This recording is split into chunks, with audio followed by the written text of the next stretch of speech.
Hey guys, came for 15, back at it with another video for you guys, joined by my Uncle Daryl, and we are back to talk more NFL weekly recap, as well as the predictions going into the second to last week of the NFL season. As the season's winding down, there are some races in terms of some teams in the hunt, and even first seeding placement is getting pretty high. But obviously last week was the Christmas weekend, and there were a lot of interesting games over that weekend slate for Christmas. So hopefully everybody had a good Christmas day as we move on to the new year.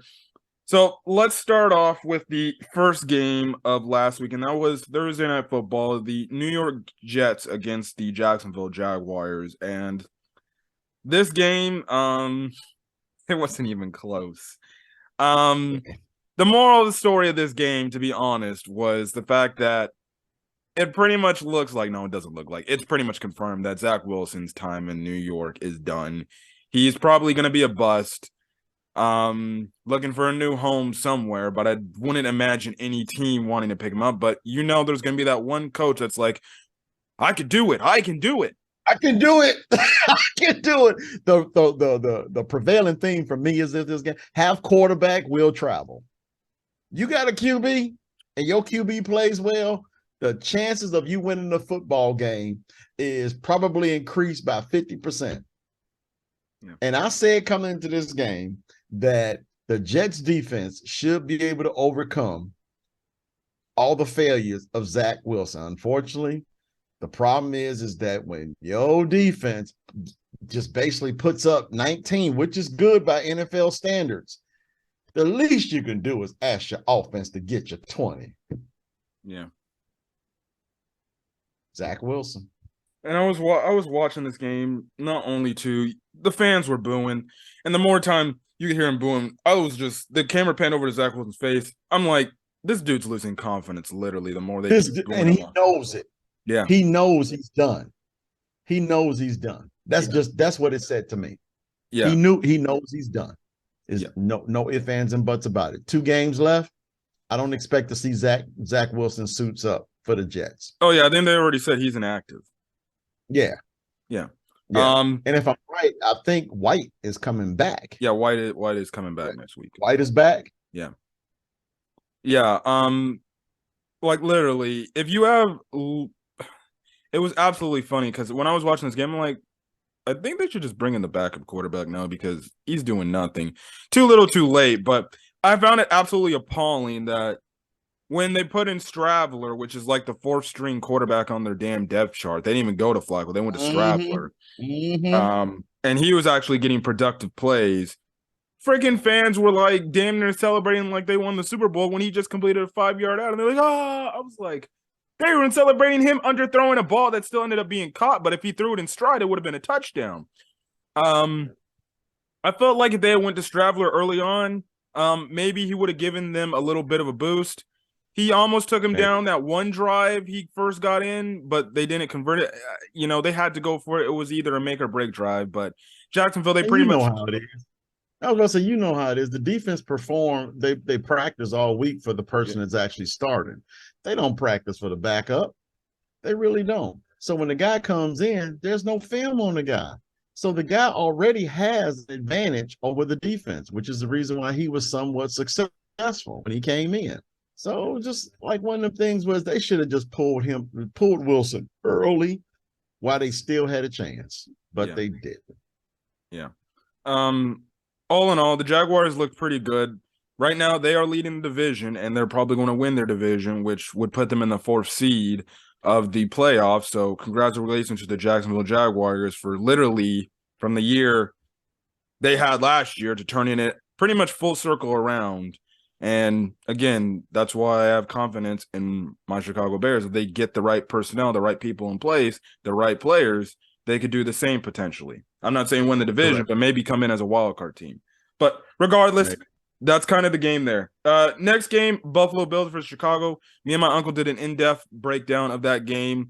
Pretty much the game was close up until late 4th quarter, up until the Bears just also decided, well, let's just freaking tank pretty much, and let's go for the tank. The Bills, They didn't really look impressive in the game. Yeah, the elements played in the factor, but especially going to a game which is pretty huge for them on Monday night against the Bengals in Cincinnati. Um, you would think that they would at least perform a little bit better. But again, it's just like I always said against the Eagles when they played the Bears, they kind of lowered down to their competition. They didn't have their play calls should have just been straight run, but their identity is passing the ball through the air with Josh Allen. All in all, they got the win. They pulled away late in the fourth quarter.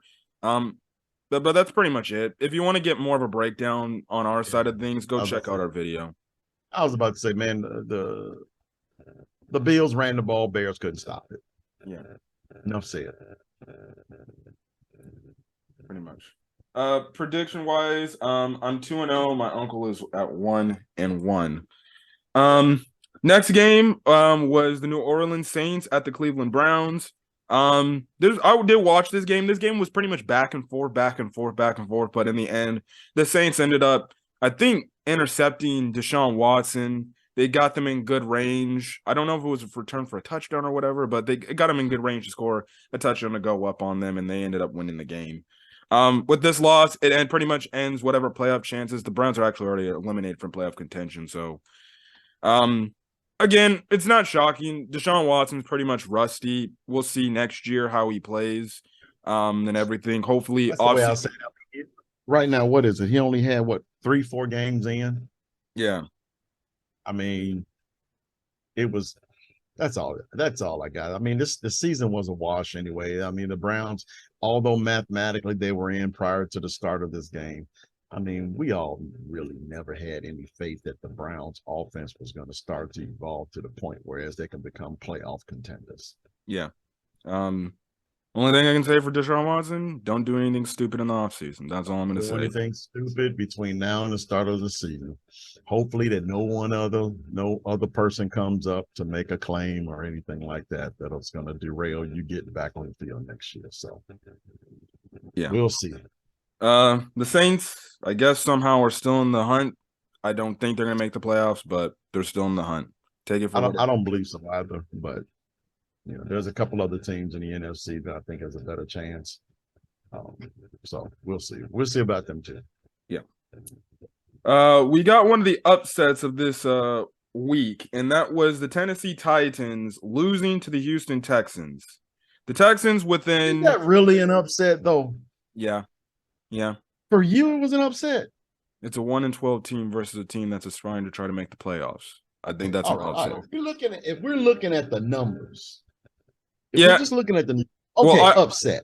I say it's an upset too because the Houston Texans also beat them on the road. Okay. If we're looking at the numbers, one team was 7-7, the other team coming in 2-12, what have you, or one whatever. Yeah. Yeah, okay, I get that. But with the way the Texans have been playing and the way the Titans have been playing, there is no way I would consider this an upset. The Titans have been playing like they the worst football team in the league. And then they started Malik Willis, a quarterback who, for all intents and purposes, can't really throw the football. Hand off to Derrick Henry. And that there was a long run that Derrick Henry got early in the game. And then I think he also got a touchdown in the first quarter as well, too. The Texans just adjusted their defense and started putting 8-9 in the box. Yeah. What else would you do when you got a quarterback that can't throw? Yeah. Titans been playing some very bad football. And they're gonna play themselves out the playoffs. Because the Jaguars are balling. Yeah. Pretty much when Tannehill went down with injury, whatever playoff hopes they had died. I mean, the Titans just I mean, Malik Willis, 14-23, 99 yards, 2 picks. The rookie quarterback right there. And Derrick Henry had a productive game, 23, 126, 5 yards a carry, 1 touchdown. He was productive. All he needed was a quarterback that can move the ball via the pass. Yeah. But they're kind of like in the same they're kind of in the same situation as the Bears. The only difference is they have a legit all-pro running back. The thing is they have no receivers. They traded their one receiver, AJ Brown, away. And they put their faith in Tannehill. Yeah. Put their faith in Tannehill. Yeah. You Houston. gonna Go ahead. you got a middle of the pack quarterback. You got average to below average wide receivers. You got a stud for a running back, a solid offensive line, a good defense. But you're on a 5-game losing streak. It's because the offense can't move the ball if they can't run. Yep. Houston scored late. Titans are, Go ahead. yeah, Titans are done for me. Oh yeah, I think they're done too. Houston, they ended up scoring late to take the lead.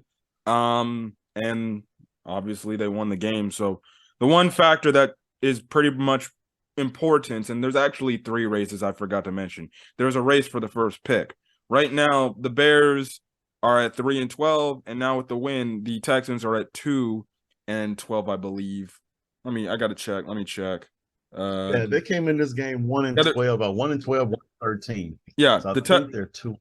Yeah, the Texans are 2-12-1. So the thing is this in terms of the race for the NFC for the first pick. If the Bears lose out on the remaining part of their schedule, so they lose the Lions next week and they lose to the Vikings the week after, the last week in the NFL, and then the Texans, which they will. Yeah, maybe. Which they will. They're tanking. Let's go ahead and say it. 3-14. They're gonna do it. Yeah. And the Texans, the only team they have left on their schedule is the Jaguars, and the last week is the Colts. Houston wins one of those games and Chicago loses out, Bears have the first round pick. And both of them, they're divisional games. So again, we don't necessarily know. All I know is divisional games, regardless of record, are typically pretty tough. Yep. Because the teams know each other so well. So it would stand to say that the Texans, with the way they're playing, they can beat the Colts. Mm-hmm. They can beat the Colts. Now, the question for me is, can we go to Detroit and jack all of this up and beat the Lions? Can we do that? I don't think so. Vikings depends on if they get, like, let's just say, another victory. Can they are they going to be competitive that very last game of the year, knowing they got the Bears and already got the division wrapped up, and there's no way they're going to get a number 1 seed? That depends on, well, we'll talk about it in the predictions. We'll talk about it. Yeah. I mean, I get you, but there's a lot of factors as far as that number 1 pick is concerned. But Bears got a good shot to get it. Yeah. Next game, Seattle versus Kansas City. I didn't watch much of this game, but Kansas City pretty much did what they did. They handled Seattle for what it was worth. Beat them 24. Yeah, don't let the score fool you. This game was over practically, at the half. Yeah. Record-wise, in terms of predictions right now, I'm at 3-2. My uncle's at 2-3. New York Giants and the Minnesota Vikings. This game was a back-and-forth game. It looked like the Giants were going to somehow come back. They ended up tying the game. But then Minnesota, they end up driving. They have their kicker. I think his name's Carl Joseph or whatever. I know his last name's Joseph. He ends up kicking a 61-yard field goal and making it. Yep.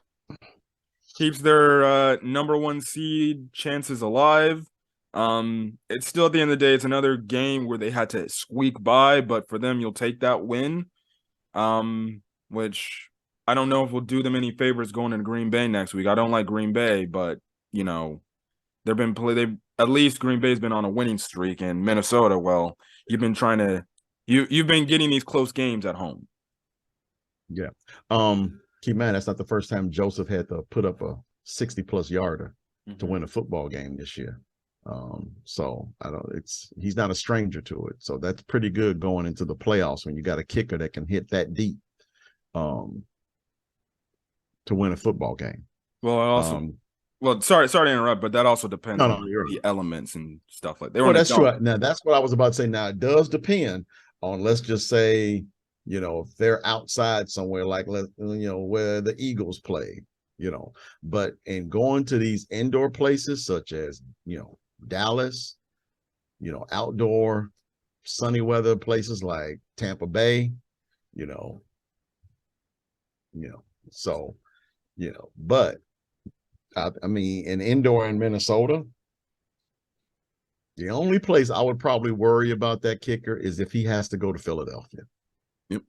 Other than that, I just don't think, the elements will bother him that much to, and then on top of that, doesn't Minnesota still play? They don't play on true grass.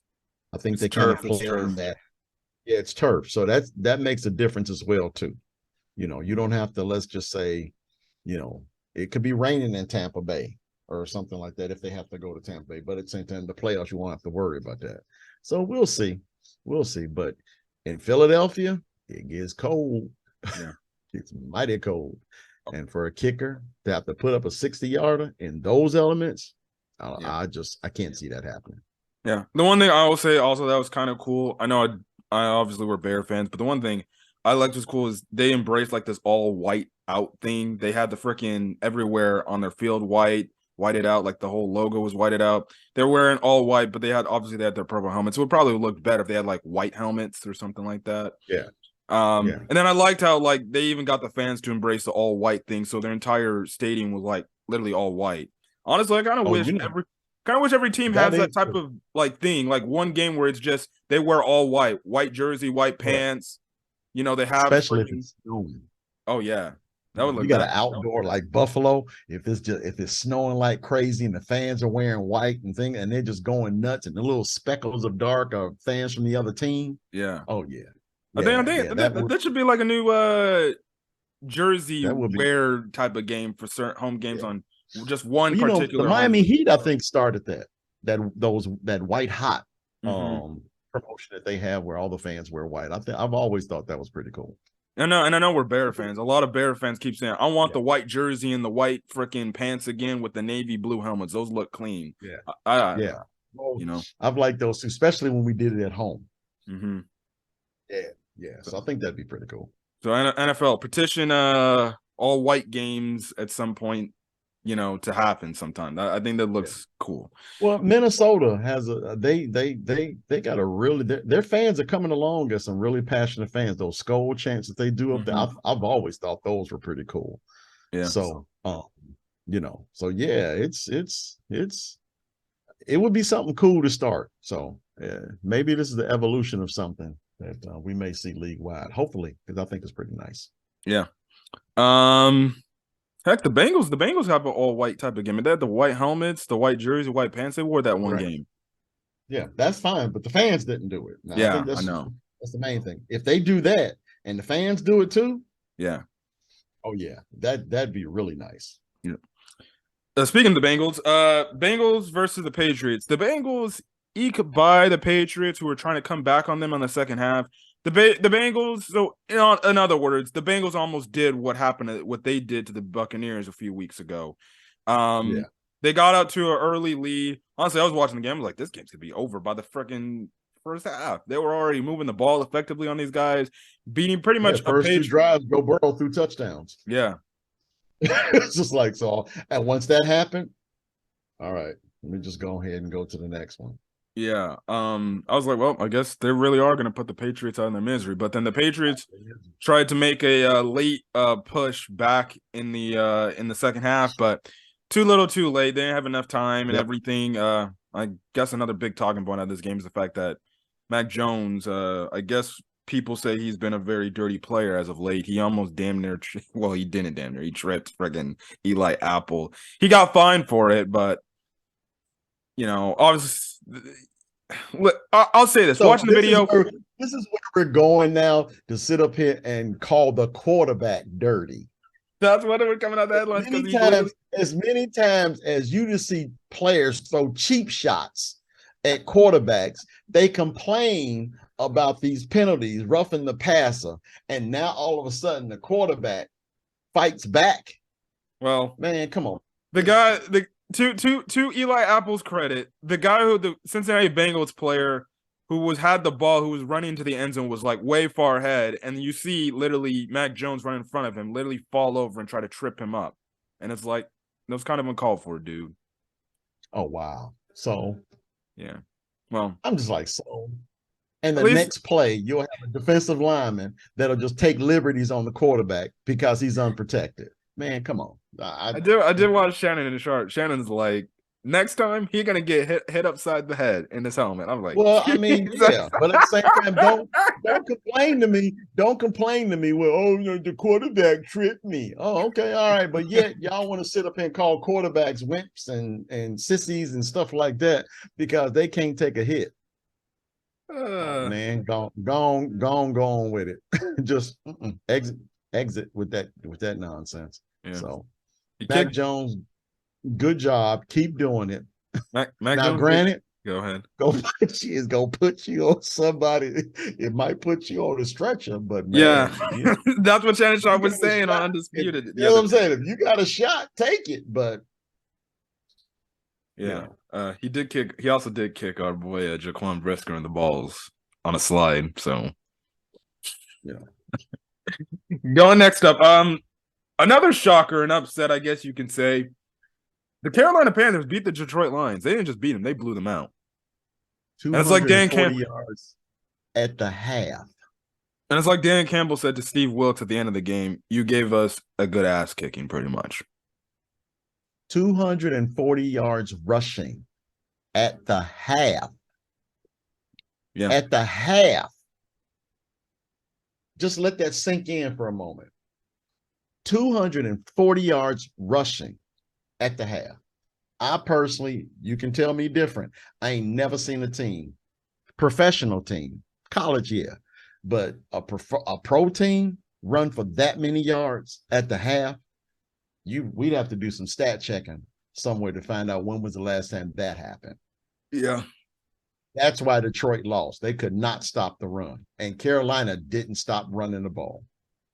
Yeah. Detroit tried to make a late push, but because they were already behind so much, like at one point in the game, they were down 31-7 in the third quarter. Yeah, they're trying to make a late push, but at that, it's too little too late. I mean, yeah, Deonta Freeman just ran all over him. Just ran all over and threw him too. Foreman. You know what I mean. I'm old, so I miss a name or two every now and then, but at least I got his first name right. Yeah. Yeah. Just this is definitely a pretty big loss for the Lions with the fact that you had the Commanders lose and the Giants lose. You got a leg up in the hunt for the playoff race. So they pretty much have to win out and hope. Tie. Yeah. Keep in mind that tie of the Commanders is keeping them in. Their play isn't, but that tie is really keeping them in. So there's another, they got a week's reprieve. So actually it's going to be 2 weeks because even if they win next week, the Commanders has got to win too. Yep. So, but that tie is basically keeping them in. Yeah. So, not a good position for the Lions to be in. They got to win their next 2 games to hope that they make the playoffs. And the next 2 games is against the Bears, and then the last week is they have to travel to Green Bay, who is also trying to look for a playoff opportunity. Correct. That might be a game for that final playoff spot too. Yep. But we can talk about with the predictions. Yeah. Record wise, I'm 5-3. My uncle's 4-4. Atlanta at Baltimore. Baltimore just beats Atlanta. Pretty much simple as that. They clinch a playoff spot, so I'm guessing Lamar Jackson may come back. If I was him, I'd tell the freaking Ravens, you can suck it, and until you pay me my money, I don't care even if it's the playoffs. Come back. I'll come back when I get my money. That's not gonna happen this year. That's not gonna happen. I would probably come back for the playoffs. They clinched the spot. Now we did say last week, I mean, Atlanta with a rookie quarterback is not going to go to Baltimore and beat this team. Turns out, again, we were right. As much as I like Desmond Ridder as a rookie quarterback, he just wasn't good enough for this Baltimore defense. Yeah. And they clinched the spot. So they're in. Can they get the division? I don't think so. Because honestly, what I think Lamar Jackson's going to sit, especially now that they didn't clinch a playoff spot, and he'll come back for the playoffs. Okay. Yeah. Trying to look. Division. One of them games I think is Cincinnati though too. I think. Yeah. One of the last 2. Yeah, I think so. Yep. Hold on a quick second, guys. I have to go take care of something, and I'll be back. All right, back. Record wise, I'm 6-3. My uncle's 5-4. Next game is Washington versus San Francisco. San Francisco had their way. I guess from what I heard, Taylor Heineke, he played bad and he ended up getting benched for Carson Wentz, and they already announced that Carson Wentz going to this week is going to be the starting quarterback. All I can say is Washington's just fighting for a playoff spot, and they better hope they win a game. And I think they're spiraling too. I think that tie is only going to help them out for so long, but one of these two quarterbacks has got to get them a victory. I never really expected Heineke to go into San Francisco and beat this defense.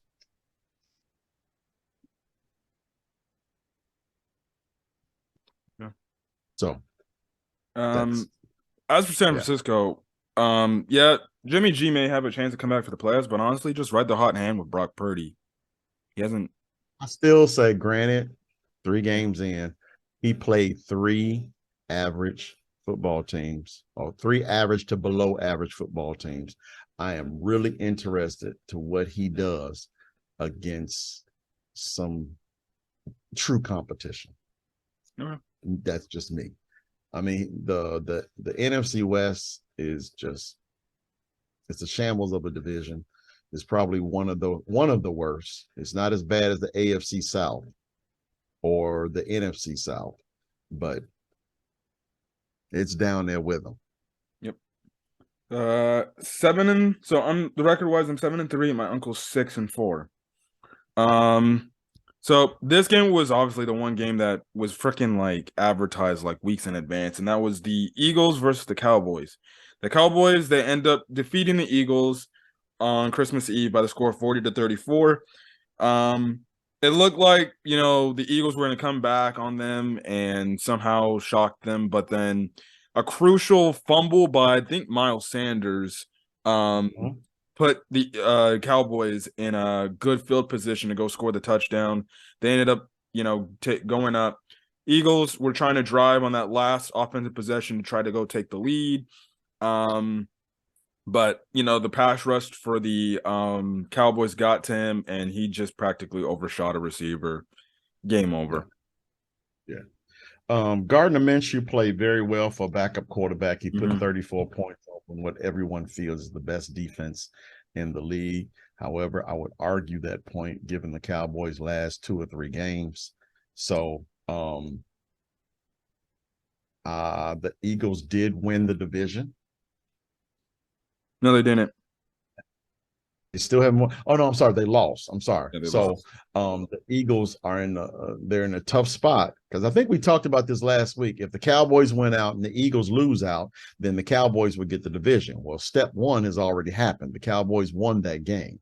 So now with the last 2, the Eagles have got to win one of these last 2 to clinch the division. Yep. So as well as secure the number 1 seed. As well as sort of secure the number 1 seed. Now, the question is going to be, are they going to come out with Hurts, or are they going to go with Minshew? Now, I personally haven't heard Hurts. You might have heard something else. I know he's questionable on there. I saw on Twitter, Sirianni said that there's maybe a chance, but we don't know yet. Yeah, we don't know. So my guess is he's playing that whole guessing game between Hurts and Minshew just to keep the next opponent off balance. Yeah, which is the Saints. It wouldn't shock me if they come out with Hurts next week, but Minshew put up 34 points against Dallas. You can't really you can't really not look at that. So a critical fumble by Sanders, in a way cost him the game. And then on top of that, Minshew's play did not lose the game. Yeah. I'll say that. Minshew, let's be clear. Minshew's play did not lose the game. They lost the game, but and he did make a couple of mistakes. Yeah, he had 2 picks. He had 2 picks, but they were early. Yeah. So and early meaning not in the 4th quarter. So it's tough for Sirianni, but I know that if Jalen Hurts is ready to go, he's going to go with Hurts. Yeah. Yeah. This was definitely a good game. I enjoyed it for the most part. It was one of those classic NFL back and forth games. So yeah. I gotta admit though, the NFC West has actually been NFC East. I'm sorry. The NFC East has actually been pretty entertaining football this season. Yeah. The Giants commander the tie. The Commanders beating the Eagles, putting their only loss on them. This Eagles-Cowboys game, and now all the drama with the whole NFC East teams making the playoffs, which all of them won't.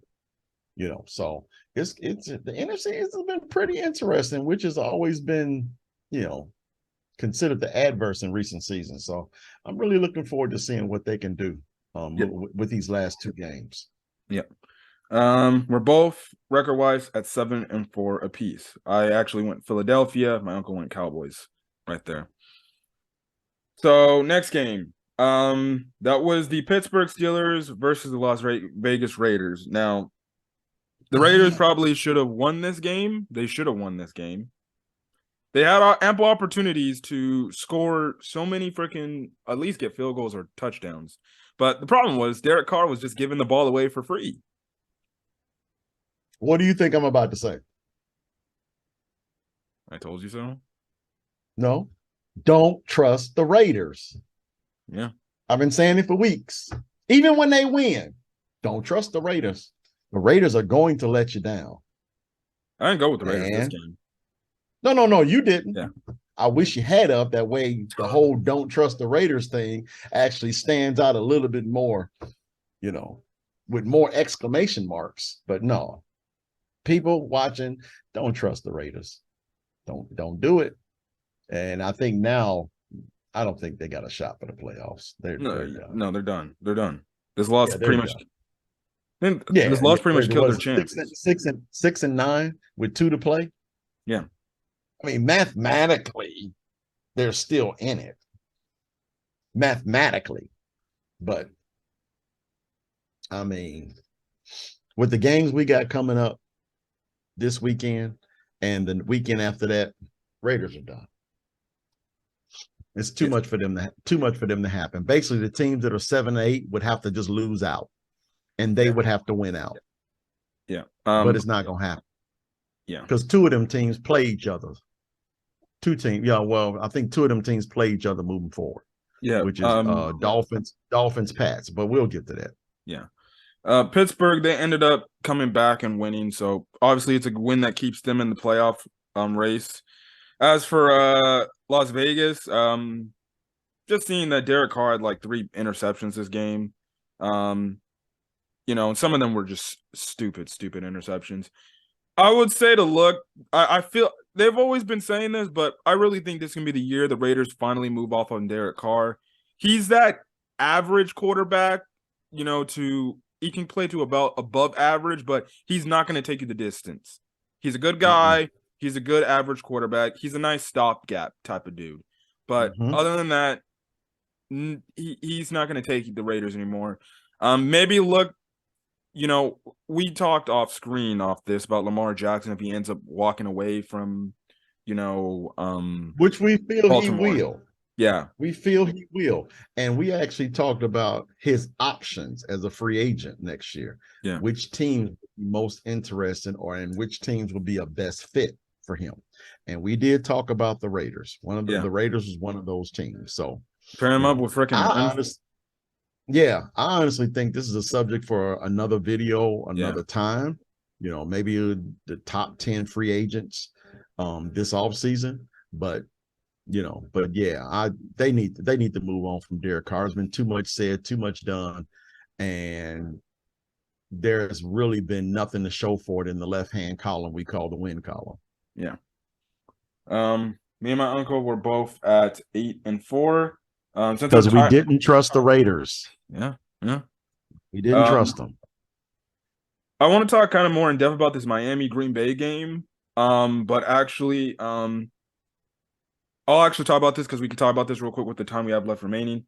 On Christmas Day, the Denver Broncos played the Los Angeles Rams, and my goodness. Oh, golly gee. That game. Let's just end it by saying thank God Nathaniel Hackett was fired. Yeah.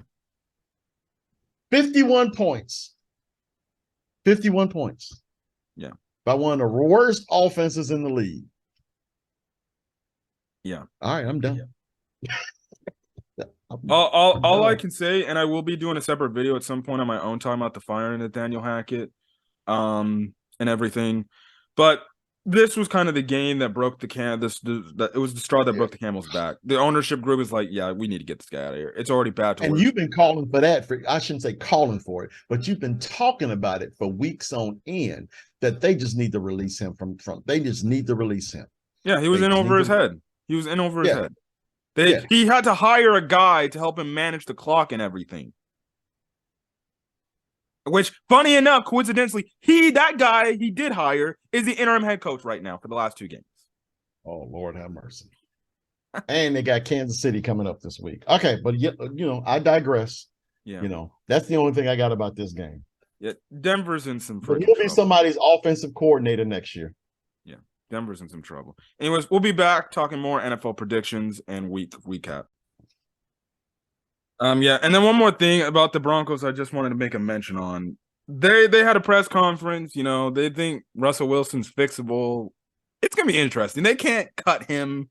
They cut Russell Wilson. That is a huge risk they're willing to take. Not only they lose all those draft picks they gave away, they have a lot of dead cap.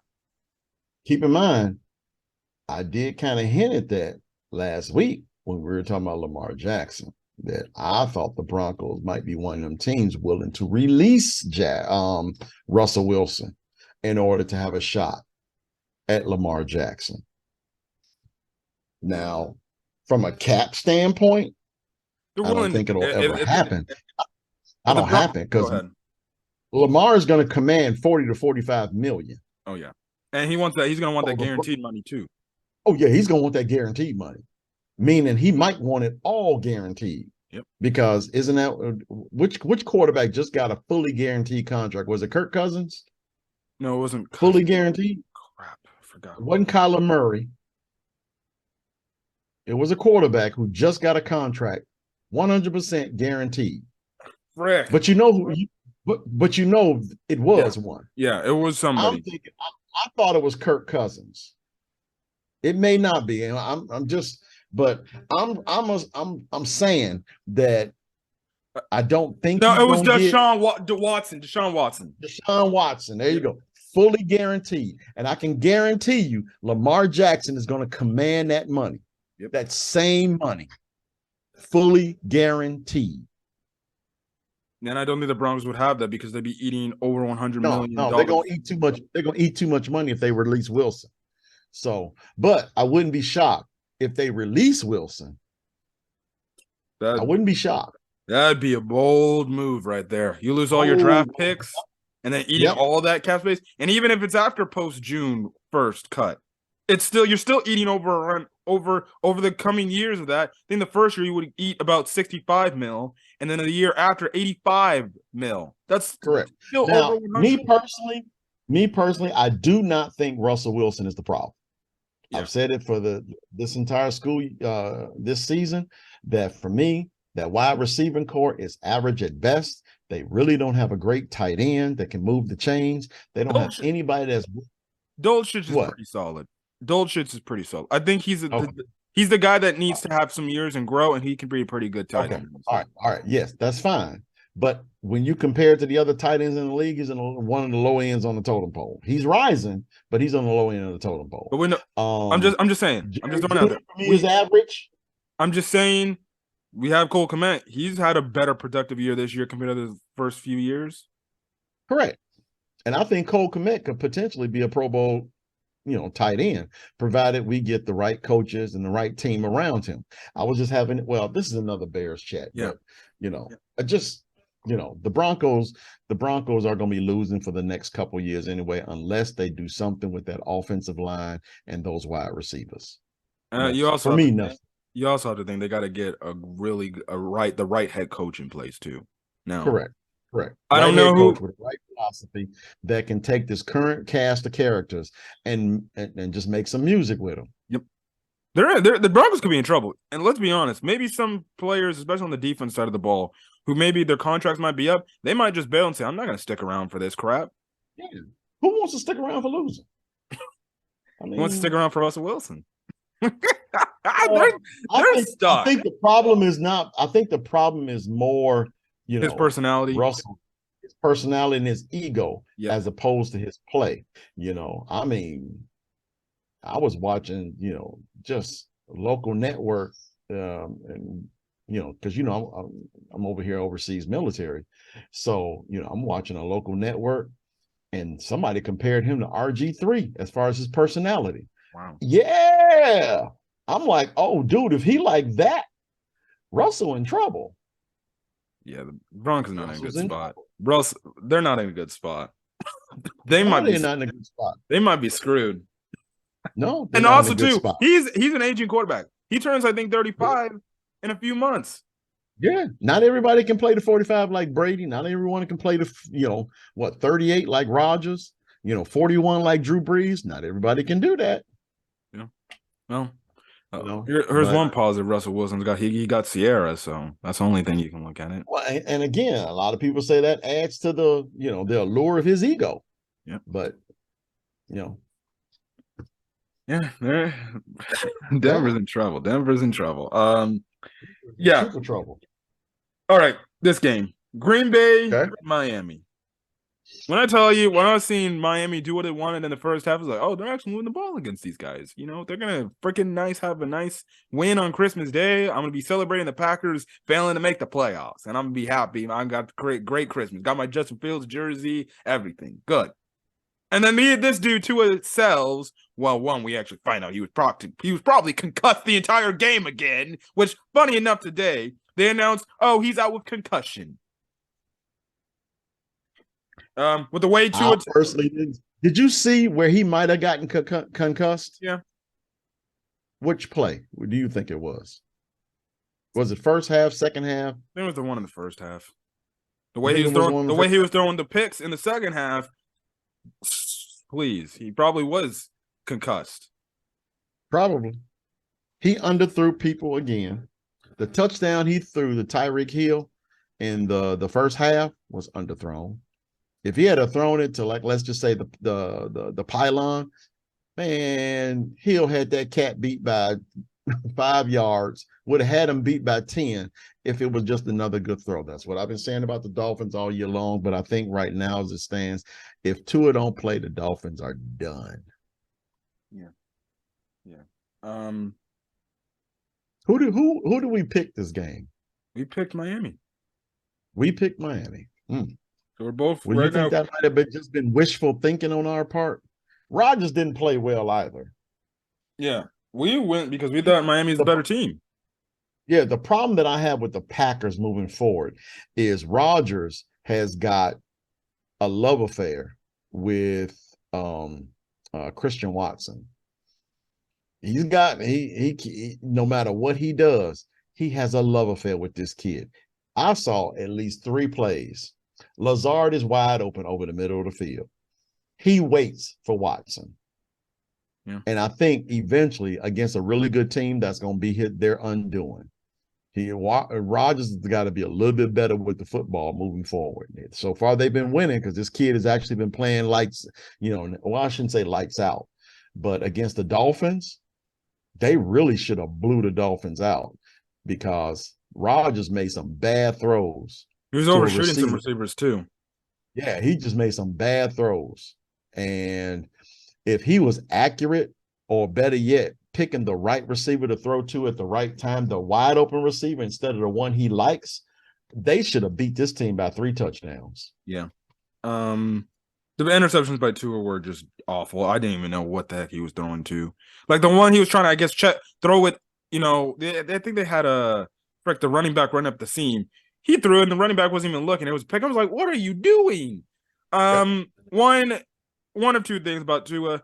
One, it's starting to show me that I don't think he's the answer at quarterback for the Dolphins. Again, we made the mention about Lamar Jackson.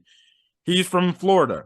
If Lamar Jackson tests free agency, and a lot of people have been leaking this whole thing, maybe he shows up in Miami. He plays from the Miami Dolphins. They have a solid offense. They have their offensive line is pretty much well constructed. They have the receivers in place for him, and he just has to go and do this thing, and then they would just have to improve the defense a bit. That could be a thing. There was rumors before the season. Dolphins were in a way tampering, trying to get Brady to come there. If Brady has any aspirations of continuing his play in his NFL career, maybe he goes there. He's on his last year of his deal with the Tampa Bay Buccaneers, I believe. So he would be Mm-hmm. a free agent. I don't know where they go, Mm-hmm. but I feel like, you know, especially when I looked on Dolphins Twitter, some fans are like, it's not doing it for me. He's not, you know, the guy. And then you also have to factor his career possibly might be shortened because of all these concussions. This is like the second or Concussions. third concussion he's had in his NFL career, and it's become a nonstop I think he's issue. had 3 this year. This is his third. Yeah. The first one he left and they brought him back. And that's when he had that ugly one against Cincinnati. And then here it is, this one. This is his third one this year. Now, I've said throughout the entire season that for me, the problem with Tua is he can't throw down the field. You got these speedy wide receivers and you undercut them. So they would probably need a guy like Lamar Jackson who can not only get out of the pocket when the play breaks down, but he's got a big arm. Yeah. You got to have a big arm with guys with speed. And I can tell you, Waddle and Hill have some crazy speed. Yeah. I don't think Tua is the fit. I don't think Tua is the fit. Um, he probably would be better somewhere else where he has a really good solid offensive line, really good solid running game, whereas he should only throw the ball 20 to 25 times a game. Yeah. And then when you add to the whole concussion factor, how much punishment is he willing to take? How much punishment is his family willing to see him on TV continuously get these Correct. concussions until they have to tell him, like, dude, we will, for your safety, for your well-being, with all the information we got about concussions and CTE and stuff like that, his family Correct. might be like, just call it a career. It's not worth it anymore. We just want Or your even just kill it for this football season. Kill it for this football season. He might be Get done for well. the season, honestly. Yeah, get well, get healthy, and try to do it next year, but I don't think it'll be with the Dolphins. I honestly think with the way, Waddle and Hill are already signed, and Waddle is on his rookie deal, man, bring in that quarterback and pay him that insane amount of money. And I think if they do that, and Miami was one of the teams we talked about off book, but Miami, if they do that, I can honestly see Miami coming in next year as the clear favorite to win that division. Yeah. It'll be interesting to see what Miami does, but right now they're also in a predicament for the playoffs because they're the last wild card team that has yet to clinch because the Chargers, which we'll talk about in a second, they won, they clinched. So all the wild card Yeah. spots are clinched. Ravens clinched their wild card spot, Chargers clinched. Dolphins are the only one, and they got to go to Miami. They got to go to New England, and they lose out. Well, they're going to lose a chance at the playoffs, which would be a Now, colossal failure. you mentioned Tom Brady earlier. I Mhm. don't think Brady's a good fit because Yeah. you can only sign him to a 1-year deal and you'll be back into the same predicament Yep. the year after. So I honestly think Lamar Jackson would probably be the best fit Yeah. to put with this football team because you can sign him for another 5, 6, 7 years, and he can grow to get some type of camaraderie with this unit. Don't go get Brady because then you'll lose out on Jackson. Yeah. To me, very offseason be interesting when it comes to Jackson. Yeah, it will be. Speaking about Tom Brady, he has another comeback. The Tampa Bay Buccaneers end up defeating the Arizona Cardinals in overtime. And I was actually like, at some point in the game, I was actually shocked that they came back and won. But the thing is, there's one thing I made a tweet about him. Like, the problem the Arizona Cardinals did is they didn't they didn't put down Tom Brady when they should have put him down. They had opportunities when they were up to freaking put him down and finish him off for good. They never did. Mm-hmm. Mm-hmm. And all pretty much a big check down run from Fournette to get themselves into the red zone pretty much was the turning point in this game. If not for Fournette getting to the red zone, because let's be honest, Tampa Bay offense was not moving the ball whatsoever. That one check down pass all the way to the red zone, practically almost for a touchdown, pretty much got the Buccaneers back in the game. They had momentum off that touchdown. They ended up going down, getting I forgot another touchdown or a field goal to tie the game. Yeah. Game went to overtime, and they stopped Trace McSorley. They stopped the Cardinals. They end up getting the ball, freaking going into the red zone. They kick a field goal, win the game. I mean, we can say whatever we want about Tom Brady. I'm gonna keep saying it. Best quarterback I personally have ever seen in my lifetime. Now, granted, yeah, he's 45 years old. Yeah, he sometimes looks like a 45-year-old man trying to play football. But man, this dude is just he just knows how to play winning football. Knows how to play winning football. And he showed it again this game. His first half wasn't so great. I think it was like 6-3 at the half or something like that. Then he came back, threw a couple of touchdowns. I mean, just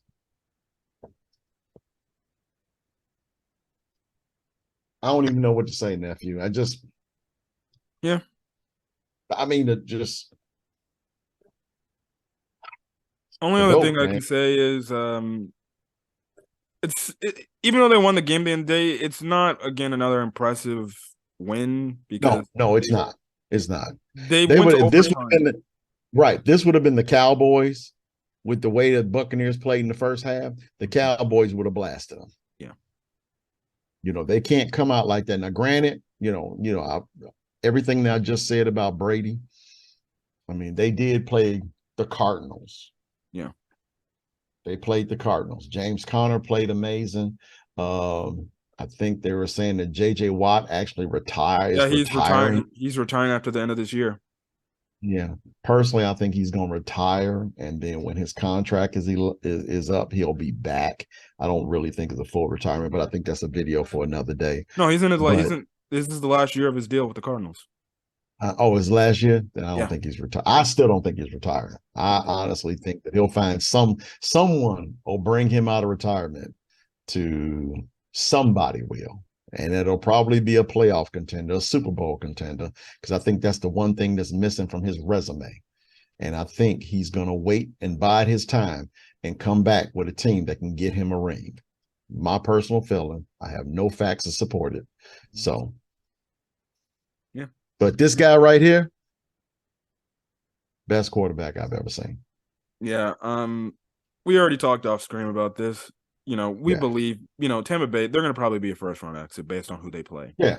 I mean, right now it's going to be the Cowboys, the 4 team before the 5 team. And I mean, the 3 division winners, they get seeds 1, 2, and 3, Yep. which means that first wild card team is going to be the Cowboys because they have the best record amongst that group. And That 15, yeah, compared to week yeah, one, that offensive line for Tampa Bay is all beat up. Like they had Tristan Wirfs out there freaking blocking on limping. right. So I mean, and then on top of that, because the Buccaneers will probably win their division, they might be the 4 team and get home field because they're a division winner. So Yeah.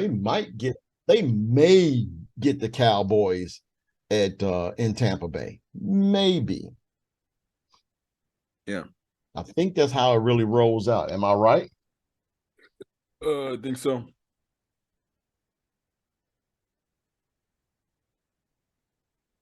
NFC? Yeah, exactly. The 4 division winners get the top 4 seeds. The Cowboys, who clinch a spot, they're currently 5th. Yep. The Giants and Commanders, I don't think they'll reach. I don't even think either one of them teams will reach 10 wins. And I don't think the Cowboys going to lose out because they're going to beat the Titans. So the Cowboys and Buccaneers, if the Buccaneers win the division, are slated for that first game, which means the Cowboys got to go to Tampa Bay because Tampa Bay is a division winner. Yep. Talking about Monday night's game, the Chargers versus the Colts. Chargers end up winning. They pretty much score an early late to just obviously just pull away from the Colts. The Colts started Nick Foles this game, and of course, just like Matt Ryan, you think he would do any better? No, he didn't. He sucked. Just like Matt Ryan, just like Sam Ellinger. I wonder who the hell they're going to go next to. The practice squad quarterback? I don't know. So, Jeff Saturday, he's grasping at straws, but he's not going to be brought back. Heck, I don't even know if he wants to go. Yeah, if there's one thing the Colts do have, they do have a slew of running backs. But if the quarterback can't get the ball out of the backfield, doesn't matter just yeah, man. They should just tank the rest of the way, man, because they're done. Yeah. That division ain't gonna be they can't win the division anyway. Yeah. Again, I don't know what they're gonna do with the head coaching position. I want to bring back Jeff Saturday. I don't even know if Jeff Saturday wants to go back to ESPN because there's even been some of his former coworkers is like, look, no disrespect, man, but he's not doing a damn good job. So I think that would be testy water for him to go back into his old job. Maybe not his old job. He'll find somewhere else to go, whether it be Fox Sports or CBS Sports, as a color commentator. Who knows? But I'm pretty sure that there's some type of job somewhere in television that he'll be able to do if the coach decide to not retain him. Yeah. So, unless Thursday is that much of a lunatic to do something like that, which he is. Worse things have been done, my friend. Worse things have been. The good thing is the Chargers have finally clinched a playoff berth, so I guess this whole thing about Staley potentially being fired if they didn't, well, that won't happen because, well, he clinched a playoff berth for the team, so he's going to probably stick around for another year. I never thought he was going to get fired anyway. I mean, they did better than what they did last year. So again, the only problem that I have is, just like I said before, they just don't have any depth. They can't afford a major injury. And they're getting guys back. They're getting guys back. Yeah, they're getting guys back, which is the reason why they're winning games now. They're getting guys back. But, it's just, and that's what hampered them. I honestly think that if they would have been, no football team remains completely 100% healthy for 17 games. That's illogical thinking. But you have to be deep at a lot of positions. And unfortunately, in my opinion, the Chargers were never deep. And they could have played themselves out of the playoffs. Yeah. I was kind of shocked that they didn't blow out the Colts, but then again, the Colts defense is still a solid defense despite how bad they are. But I would have expected them to at least pull away, like maybe in the third quarter a bit, starting off in the third quarter, and then, put them out of their misery in the fourth, which is what they did. But they're still a pretty dangerous team in the playoffs. And I'm just looking at the playoff picture for the AFC. Just listen to these quarterbacks: Josh Allen, Patrick Mahomes, Joe Burrow, right now Trevor Lawrence, which probably will still stay Trevor Lawrence. Lamar Jackson will probably be coming back off injury, and then Justin Herbert. Oh my God. Now, I'm hoping it stays just like that, because that's what you want in playoffs. You need really good to great quarterbacks to make a playoff game interesting. Thank God the Bears ain't in the AFC, man. Thank God the Bears ain't in the AFC. Man, them AFC, that's a good lineup of quarterbacks. I guess if you want it right now, the Miami Dolphins are in the playoffs. So if Tua comes back this year at any point, then I guess you add him to the mix. But we already know the verdict on Tua. Yeah. So, yeah. Looking at the playoff picture on the AFC, the thing is, Buffalo, they're in a battle to try to clinch the 1 seed. They got to keep winning games to clinch the 1 seed. Kansas City's right behind them, and then Cincinnati. It's a big game for them, which we'll talk about in the predictions. If they want to aspire to try to get the number 1 seed, they gotta win out and hope teams ahead of him win out and hope the Buffalo and the Chiefs lose. Yep. Jacksonville will probably more than likely stay at the 4th seed in the AFC because they're a division leader now, unless they have some sort of weird collapse and the Tennessee Titans somehow win, which if they do win, which in I think the last match of Jacksonville versus Tennessee, if Tennessee wins that game against Jacksonville and they lose out, well, then Tennessee would be back in the playoffs. I know we're going to talk about the predictions in a minute, but can the Titans, even though they're at home, beat the Cowboys? No, I don't think so. Yeah, I don't believe so either. And if I'm right, the Jaguars, they have Texans. They play the Texans in Houston. That could be a trap game for them. That could be a trap game for them. Could be. So potentially, we could be coming down to the last game of the year between these two teams. Yeah. Baltimore, they already clinched a playoff spot. Chargers, they already clinched a playoff spot, so they're in. The 7th seed for the AFC is still up in arms. Miami right now is 8-7. They play New England. New England's 7-8 despite their bad, atrocious play. They could still find a way to get in. Now, check this out real quick. Now, we were talking about Jaguars and Titans. Let's just say both of them win or both of them lose. They play each other the last game of the year in Jacksonville on January 8th. That could be also a very interesting game as well too. So I think the AFC South is looking pretty decent, and in one of those one game type playoff scenarios, man, it's really hard to discount Derrick Henry and what he can do. So AFC South is actually pretty interesting going down to the actual wire. But Jacksonville can put them away if they beat the Texans, hoping that the Cowboys beat the Titans, and then the scenario is just what it is. Yeah. Miami plays New England. Miami's 8-7, and then New England's 7-8, which I believe if Miami loses that game, I would have to go back and check. I don't know if they would still be in the playoffs. Because I don't know. I'm looking at it right now. Dolphins beat the Pats. Obviously, I don't think they clinch. But if they lose to the Pats, both of them are 8-8. Yeah, Miami would still be in. And their conference records would be identical. Miami would still be in. Yeah, because they beat Patriots earlier in the season, right? Correct. Yep. Correct. The Jets still have a chance to get in. The only problem is they need New England to lose out, and they would have to do their job, win out pretty much. Correct. They would have to beat the Seahawks in Seattle, and that can happen with Mike White. Yep. That can happen with Mike White. The Steelers Go ahead. The Steelers, on the other hand, are, because I think they got the Ravens this week. Sunday night. Yeah, the Ravens have already clinched. So what's there to play for? It's now time. Let's keep you guys healthy for the playoffs. You're not going to win. Well, I mean, mathematically, they can win the division. Mathematically, the Ravens can win the division. Yeah, that's what they're playing for. They want the third seed at least. Yeah, mathematically, they can win the division. So it wouldn't shock me if they brought Lamar Jackson back, just to see if they can try to win the division. It's foolhardy for me because I don't think they'll. Cincinnati, I just honestly, and I haven't seen any of, I don't know what Cincinnati's going to win this weekend, in my opinion. Okay. And I'm not really, I haven't looked at the last weekend of the year as far as what Cincinnati can do, but I mean, I just don't think Cincinnati losing during the regular season this year. Mm-hmm. I really don't.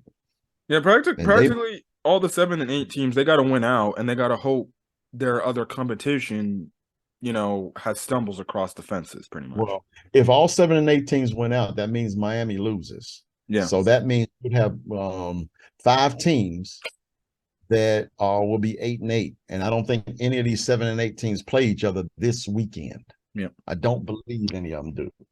Yeah. Because I know the Titans and Jaguars, they play the weekend after this weekend. The Steelers has got the Ravens, Titans got the Cowboys, Jets got the Seahawks, Patriots got the Dolphins. So theoretically, if the Patriots, Jets, Titans, and Steelers all win, then yeah, you have 5 teams that's 8 and 8. Yeah. And all 5 going into the very last weekend of the football season, having to win to get in. Yeah. Switching over to NFC real quick. Obviously Philadelphia is still this first seed, but that could be in jeopardy if they lose another game because Minnesota's right on their tail. Yep. San Francisco is still the 3rd seed. They potentially still have a shot. We'll see. Tampa Bay, they're the 4th seed right now. They haven't clinched their division, but they're the 4th seed. Dallas, they already got a playoff spot. New York and Washington still have yet to clinch a playoff spot, but we'll talk about that in the prediction section when it comes to their game. And then right now you have Seattle, Detroit, Green Bay, all at 7 and 8, needing to win games to at least stay alive. Carolina and New Orleans, they're at 6 and 9. They still have a chance, but it's going to be pretty hard for them. They got to hope the teams ahead of them in the hunt lose out pretty much, and then as well as the wildcard teams lose out as well. But let's get to the predictions for next week. Week 17. Well, let me say this real quick. I'll tell you what, I mean, can we talk about this real quick and then we go for a pause and then come back for the predictions? Yeah. The Saints and Panthers, mathematically, they're still in for the division. Yes. I don't think they'll get that playoff spot. The Panthers and the Buccaneers, they play this weekend. Now, let's just say hypothetically that the Panthers beat the Buccaneers. We have a tie. Panthers already And did that, I believe. well, I'm talking about if they win this week, because I think they play this weekend. Yeah, but I think the Panthers already beat the Buccaneers earlier in the season. Correct. All I'm saying is if the Panthers win this weekend, Yeah, and the Saints win this weekend, you got 3 teams at 7-9 in that division, all tied for the top spot. So, you know, Tom Brady got to be Tom Brady. They beat the Panthers, and I think that division is theirs. yeah. I think they win that, the division is theirs. I'm pretty sure they already know. The Lions and Packers, pretty much, they have to win this weekend. The Jets play the Seahawks. I really like at home. Mike I think White. it's a doable game for them to win. It's a doable game, though. That defense is actually pretty good, and the defense has been playing well.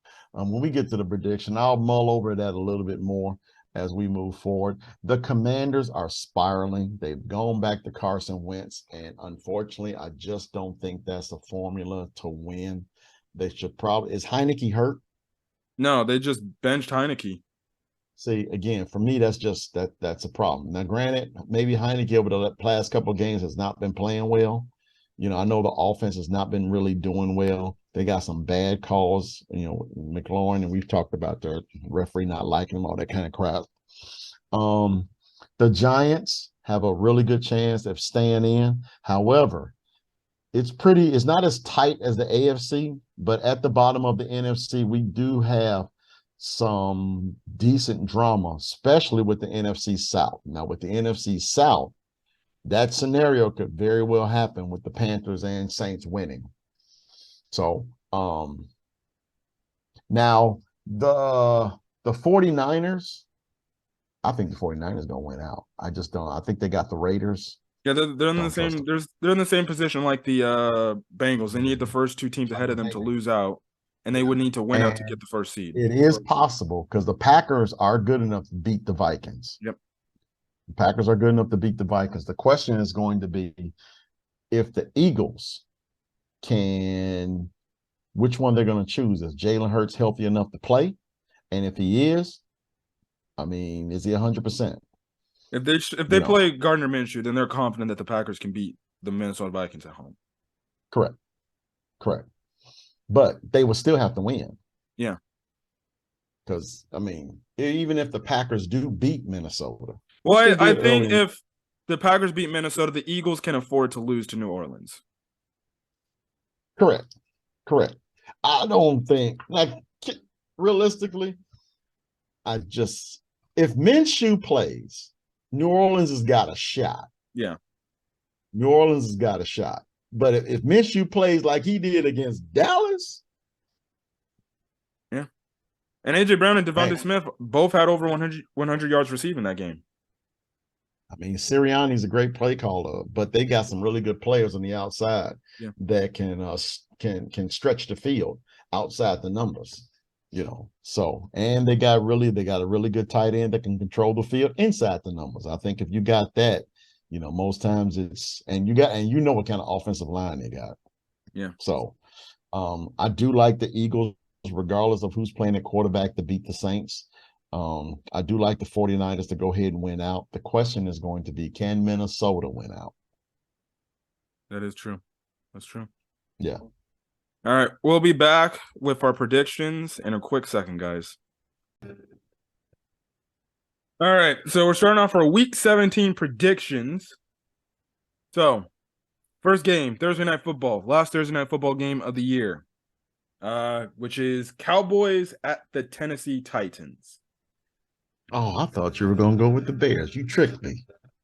No, I'm going in order of like Thursday, Sunday, Sunday night, Monday. Also, you're going to go with the Thursday night ass whooping first.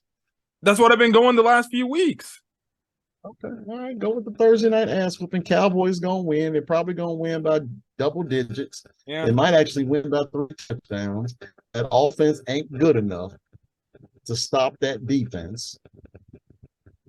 I mean, they can try to run as much as they want with Malik Willis, but I can definitely tell you they're gonna man up on them receivers, pop 8 in the box, and dare Willis to beat them with the pass. Cowboys will win.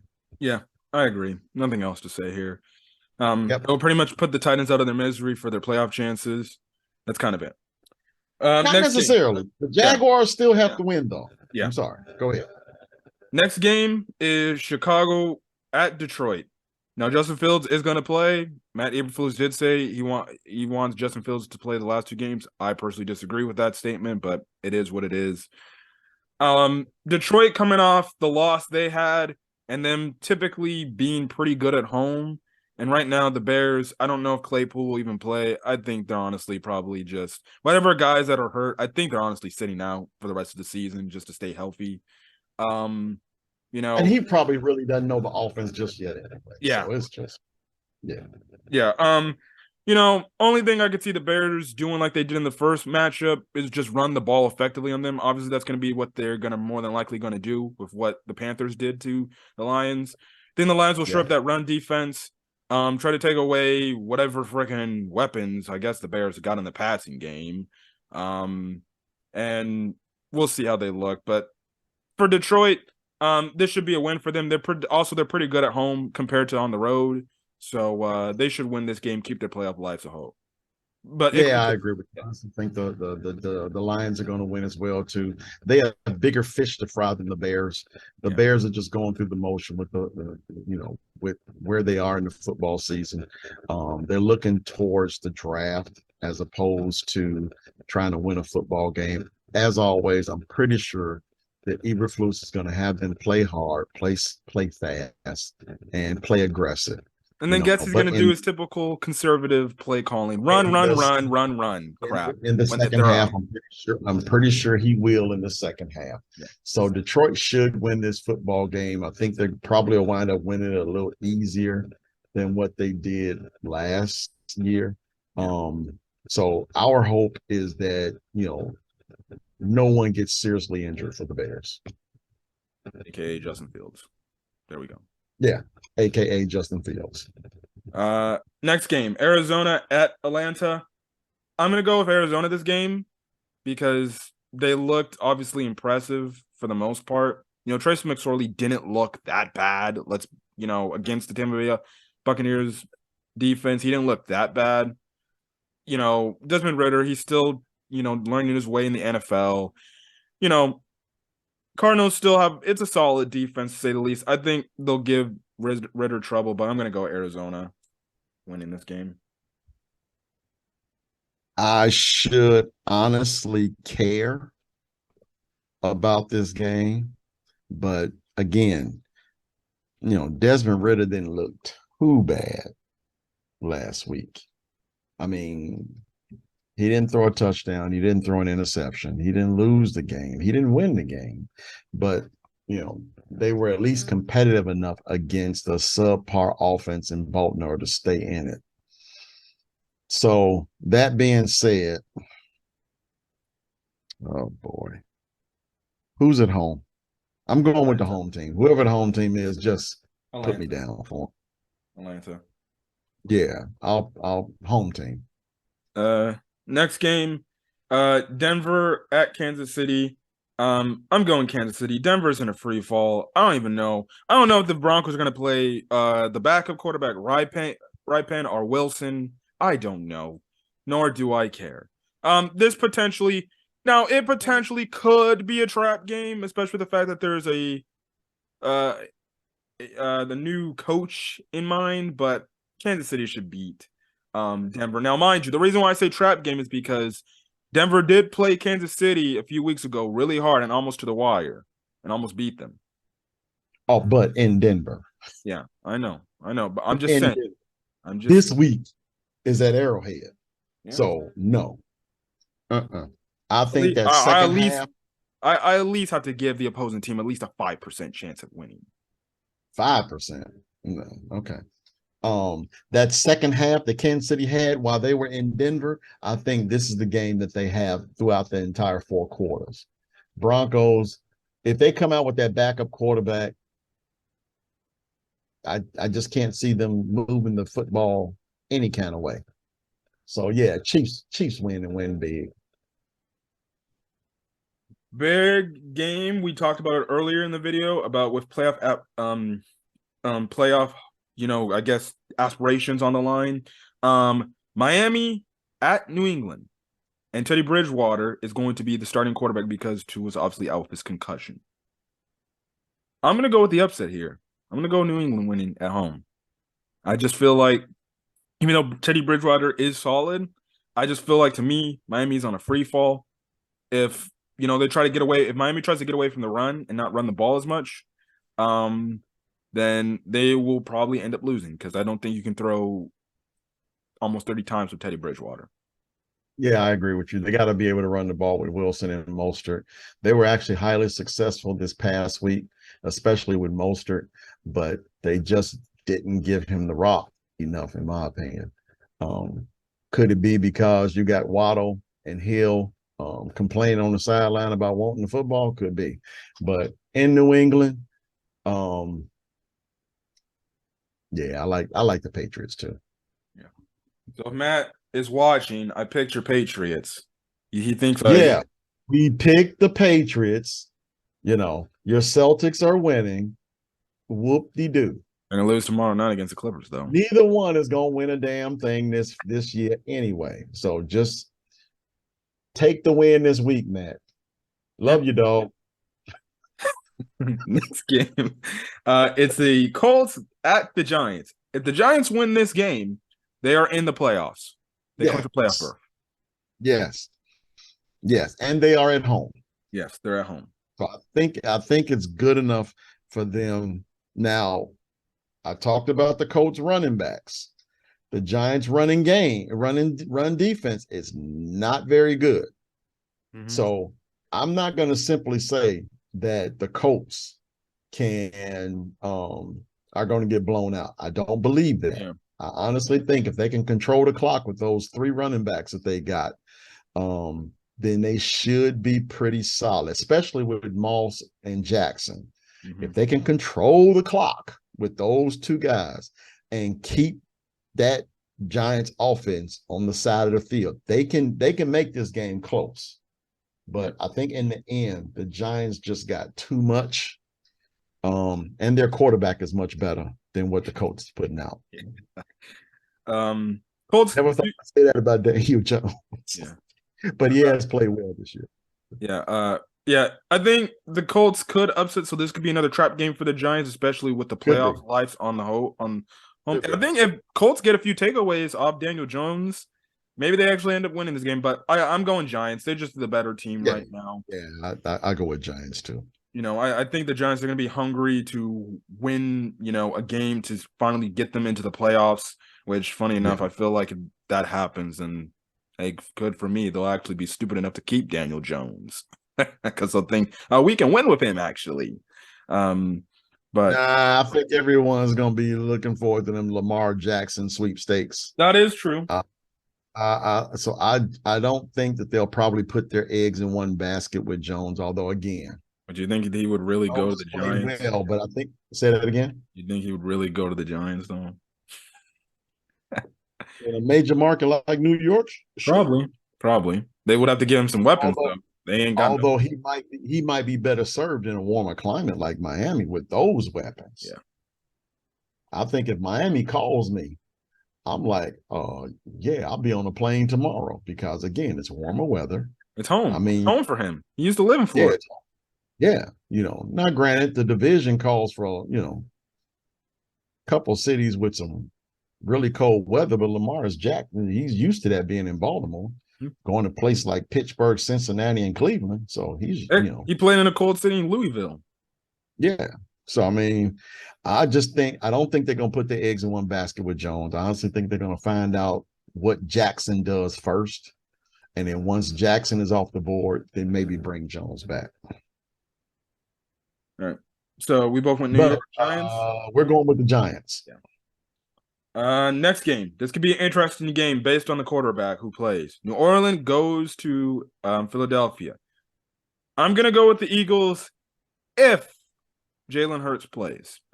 I think the Saints, they can go into Philadelphia if Minshew plays and potentially upset them. Honestly, what I think the Eagles are doing, the Eagles are playing that rotating quarterbacks thing, whereas we don't know if Hurts is going to play. We don't know. I think they know they're playing Minshew.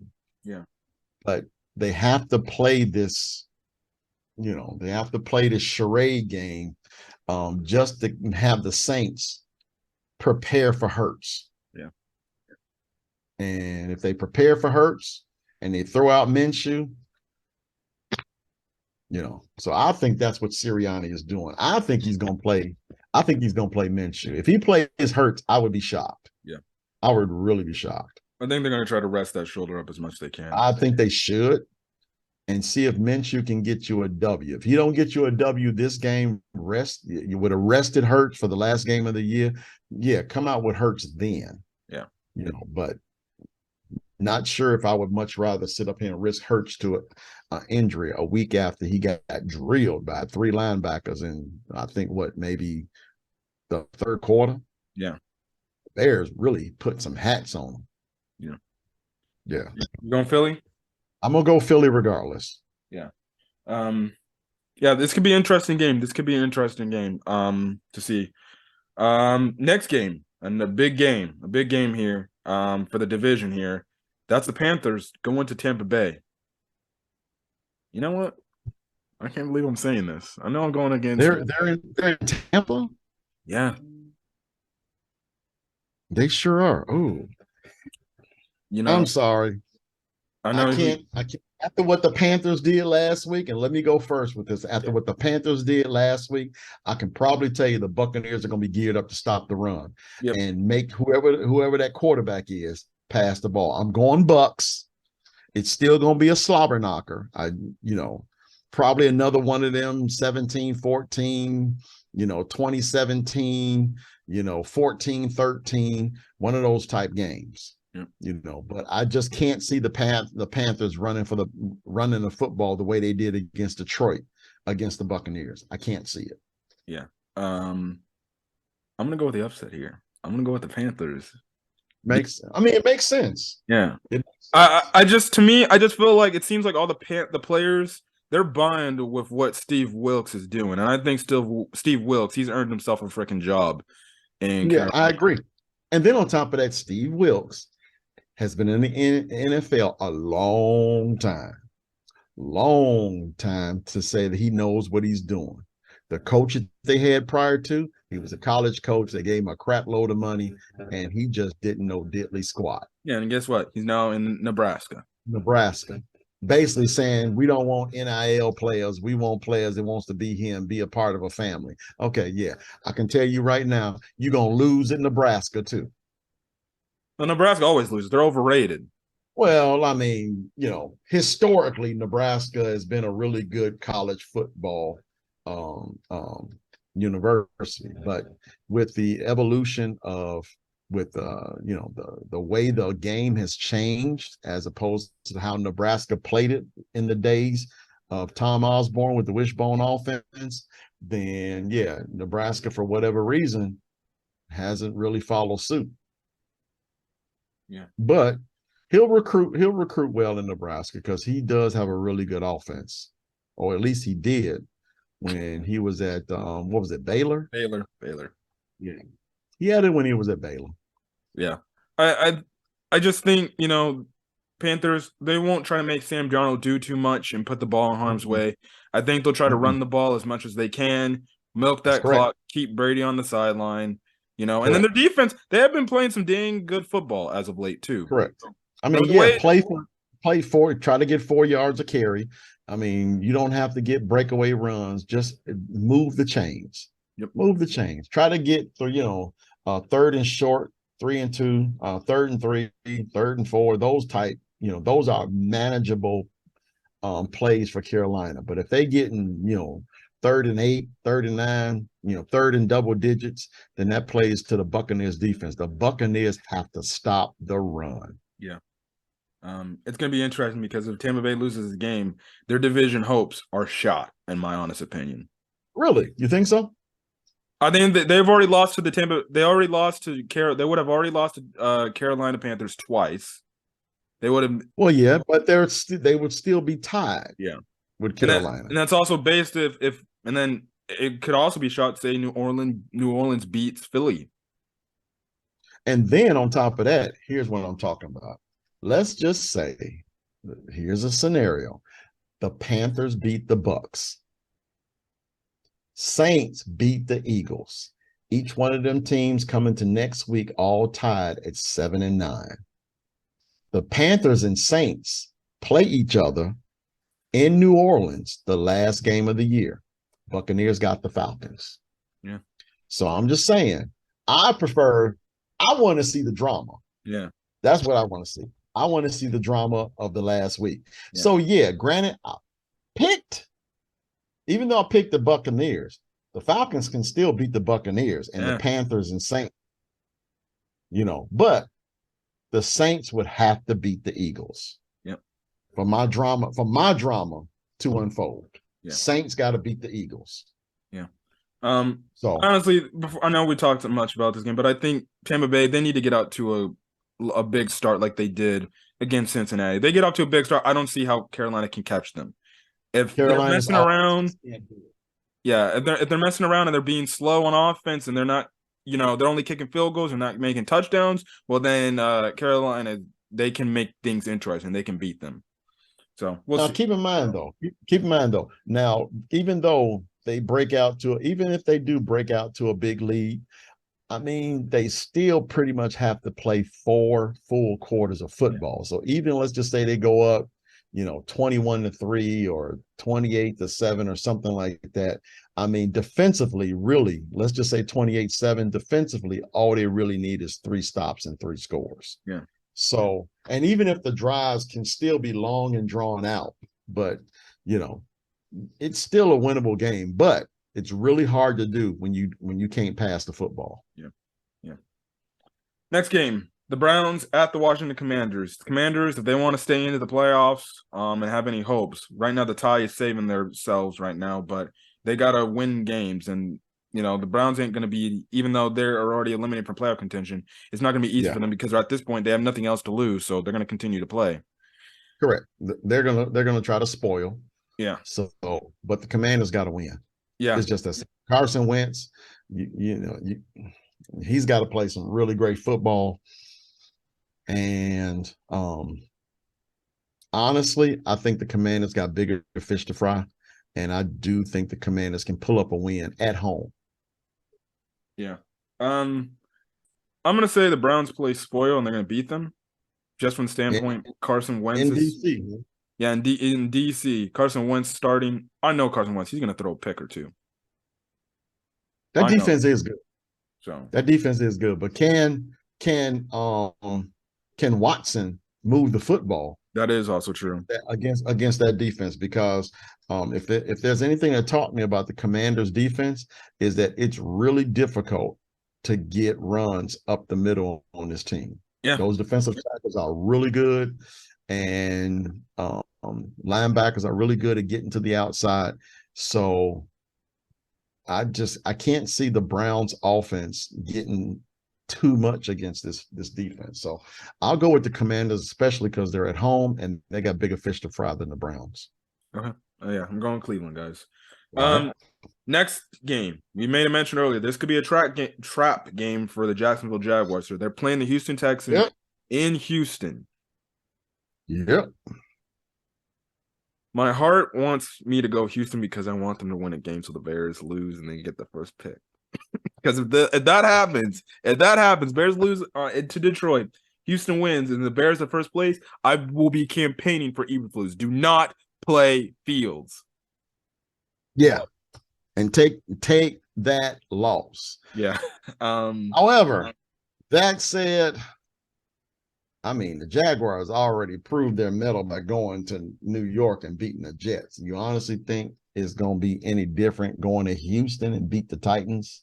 No, I'm going with the Jaguars. Yeah, same here. I think the Houston Texans come with Lovie Smith. They'll try to key in on Evan Ingram because he's been having breakout games as of late. So I think they're going to definitely have a key on him. Honestly, I can see the Jaguars winning this game by 3 points by field goal, potentially in a game. Yeah, I agree. I don't think the Texans are going to lie down. Yeah. Make no mistake about it. I don't think they're going to lie down, especially because they're at home. Yeah. But I mean, again, the Jaguars have got bigger fish to fry. And Houston probably wants to keep that #1 seed. Do I think Lovie Smith is the kind of coach that wants to lay down just to get a draft pick? No, I don't think he's that kind of cat. But Jaguars got bigger fish to fry. Yeah. And the Texans and the Titans are in the way. Yep. Moving on to the next game. San Francisco versus Las Vegas. Now, hold on. There's interesting news before you joined back into this whole new room for Zoom. Adam Schefter, 30 minutes ago, tweeted, Raiders are benching Derek Carr and going to Jarrett Stidham. We talked about, we think the Raiders should move off on Derek Carr. It looks like that's the case. So they are going. This is why I say don't trust the Raiders. Update. Cardinals are starting Colt McCoy. He's been cleared after concussion protocol. Does that change your pick? No? No. Okay. Falcons. All right. Now, McDaniels answered the question about this. He said, there's a lot to be sorted through once the season is over. That sounds to me that Derek Carr is gone. Yeah. I agree. And then on top of this is why I say don't trust the Raiders. They're coming out with a quarterback from Auburn. Now remember, Jarrett Stidham was on the same Patriots staff when Josh McDaniels was there. I'm not saying he's gonna light up the world. I'm just saying he's from Auburn. You're a Bama guy, so you don't like Auburn. Bro, man, he's from Auburn. What can I tell you? Oh my gosh. San Francisco. The Raiders practically have just given up. Don't trust the Raiders. I don't care if they play in the Bears. I would pick the Bears to beat the Raiders. Just don't trust them. Now, granted, San Francisco is probably going to beat them just like they beat the Commanders. I don't think they're going to I think San Francisco will beat the brakes off them. I think they'll put the Raiders. I think they just going to, nope. Yeah. Nope. So Derek Carr, he's more than likely done now. So now when you look at Devontae Adams, look for the Raiders to be drafting a quarterback. Yep. Or look for the Raiders to be in those Lamar Jackson sweepstakes. Yep. If they don't get Lamar Jackson, hey, who's to say that that the Bears get the first round pick? They want to do a trade up with the Bears for the first pick. Maybe. Now, but at least the Raiders have some players offensively that could attract Lamar Jackson. Yeah. That defense the defense ain't been too bad. But it's gonna be interesting. Devontae Adams, he left Green Bay to go play with his best friend who now is getting benched. His buddy. He's gonna do the politically correct stuff, but he went to the Raiders for the money. Yeah. Not necessarily for Derek Carr. If he demands a trade, Chicago, go get him. After 1 year? Yeah, if he wants out, I say Chicago, go get his ass. Nah, I would if I'm the GM of the Raiders, I'm in those Lamar Jackson sweepstakes. That is true. That's me. If I can't get Lamar Jackson, then maybe let's trade Devonta Adams. But they're trading. I think I'm in those Lamar Jackson sweepstakes. I just made the mention. If they don't get Lamar Jackson, Devontae Adams wants out. Bears have the first round pick, and I know I'm talking about the Bears again, people. But I'm just saying, hey, I'll give you a first round pick. Give us a few first round picks and Devontae Adams. I'll give a first round pick too for Devonta Adams. Makes sense. I would too. You give Justin Fields a legit weapon as that, and you can get revenge on Green Bay. He is a clear-cut #1. Oh yeah. And as far as the rivalry is concerned, hell yeah, I will bring him in. Yep. To play against a team that didn't want to sign him and they gave Rodgers all that money instead of him. Oh yeah. I think I would target him every play. Yeah. Hey, that we'll save that for off-season prediction. Yeah. Well, that's another one of them off-season videos we probably need to do before the draft. Before the draft, we talk about those. Let's just say the top 10 free agents. Yep. Yeah. Next week, New York Jets versus Seattle Seahawks in Seattle. Mike White's coming back. I'm gonna go Jets. Okay. Mike White can move the football via the air, and that defense is good enough to control what Seattle likes to do offensively. I'm gonna go Jets, and plus, both of them have got the same kind of fish to fry, which means this is, for all intents and purposes, a playoff game. But I like that Jets defense. I'm gonna go Seattle here. Mm-hmm. I thought New York didn't do a good job enough last week stopping the run with Jacksonville, and we know that Seattle's got Kenneth Walker, and that's their MO. Yeah, it is. But if they kind of like learn from their ways and stop that run, then you make Seattle one-dimensional. Yeah, it can happen. Yep. Next game. Yeah. Okay. Yep. Next game. This could be a game. This is definitely a game. Minnesota's going to want this if they want any chance at getting the first seed. And they got to hope New Orleans does its job in beating the Eagles. But they're playing and they have to travel to Green Bay. It's going to be a tough game for them. Now, as a division rival, let's just say that the Eagles win and the Vikings have no shot at the playoff at the top if the seed. Eagles win one more game, they clinch home field advantage. Correct. And now let's say they do that. And I don't really know the time of the games. This is an afternoon game. So they'll know ahead. Are both of them afternoon games? The New Orleans Eagles game is a morning game. It's a morning game. So it's one of the earlier games. Yeah, it's the early games. Minnesota Green Bay is a late. So let's just say the Eagles win. The Vikings would know that coming in. Yeah. Now, me personally, by a division rival, the one thing I am going to want to do is to make sure that your division rival has no shot in the playoffs. And I think knowing them, they don't want to make sure Aaron Rodgers has absolutely no shot back there in the you go. race. Because a quarterback, we can talk about how much we hate Aaron Rodgers all we want. Yep. But any great quarterback in the playoffs, anything can happen.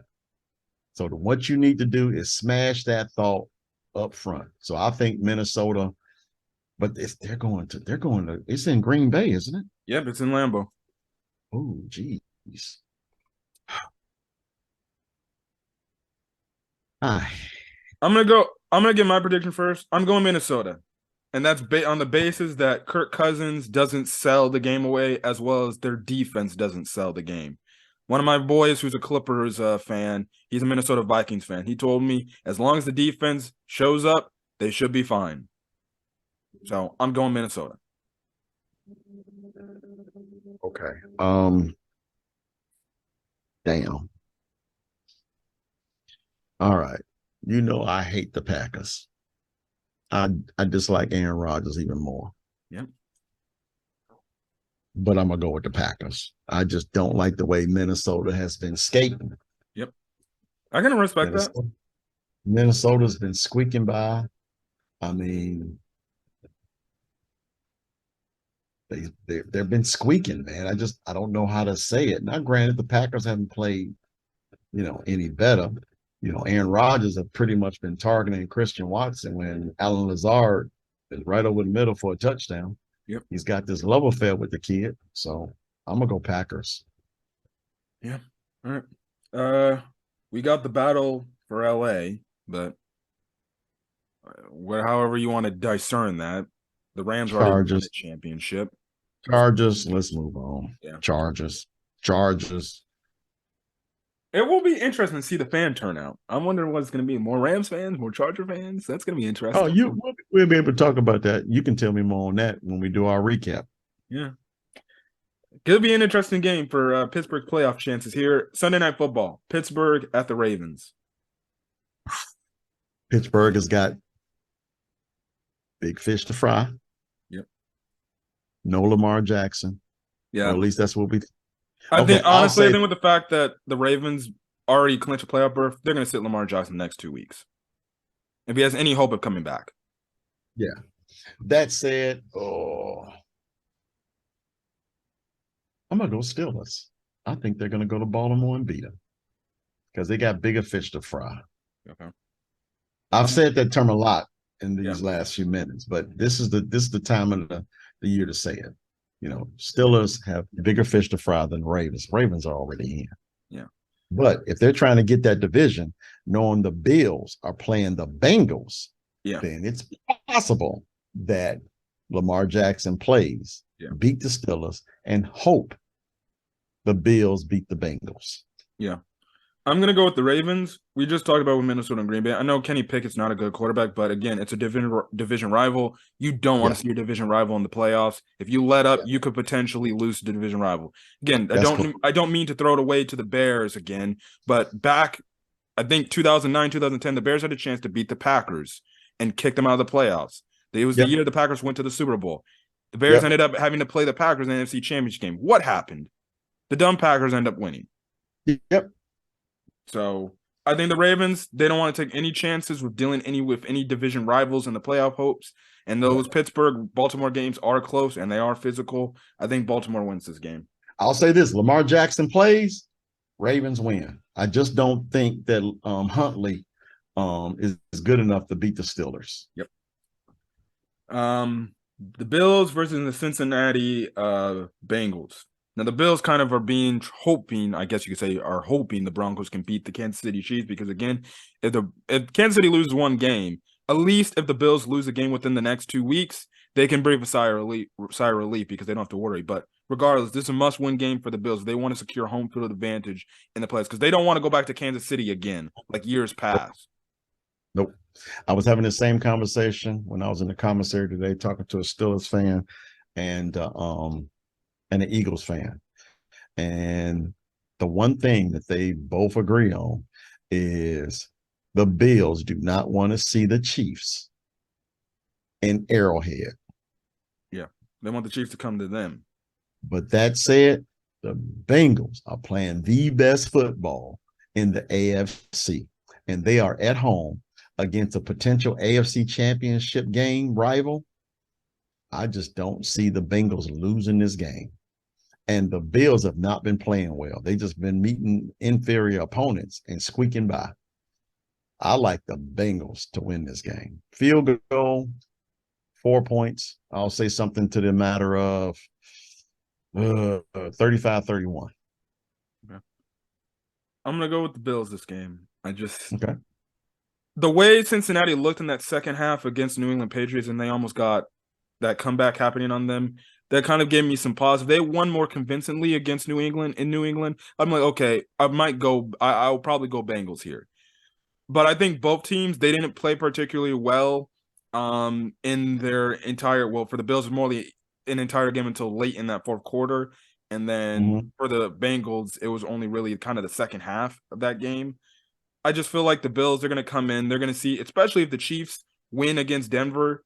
I feel like they're just going to come on and be like, we have to win this game. We got to take care of this game. We got to win. I think Josh Allen's going to make one of those plays that is just going to be the one that's going to save them the game. And then, I definitely see this game could end up in a field goal type of game, type of thing, Yeah. but that's just me. Well, I see it like this. I mean, both teams were on the road last week. Yeah. You don't expect the road team to just go into someone's building and just completely dominate them. Although it looked like that way early with the Bengals and Patriots. The home team does happen to respond. Now, in the Bills-Bears case, the Bears responded in the first half and started tanking in the second. So I honestly think because of the Bengals being at home, I think the Bengals have the edge. So again, I'll stay with the Bengals. But this is a playoff game because if the Bengals win this, they're one game behind the Chiefs and they're tied with the Bengals for the top spot. Yeah. So, I mean, and then on top of that, they'll move ahead of the Bills because they beat them head to head. Yeah. So, this is going to be a great game. It's going to be one interesting to watch. So, I like the Bengals. if the Bengals win and they somehow get the first seed, they can do it because they beat not only the Chiefs, they would have beat the Bills as well. Beat the Bills as well too. All the Bengals would need is the Chiefs to lose in Week 18. Yeah. Well, that's pretty much it for our predictions. It's been a long video. But if you guys like the video, leave a like. Put in the comment section your thoughts on the predictions and the recap and stuff like that. Next week, these next 2 weeks can be interesting. I can't wait to watch football.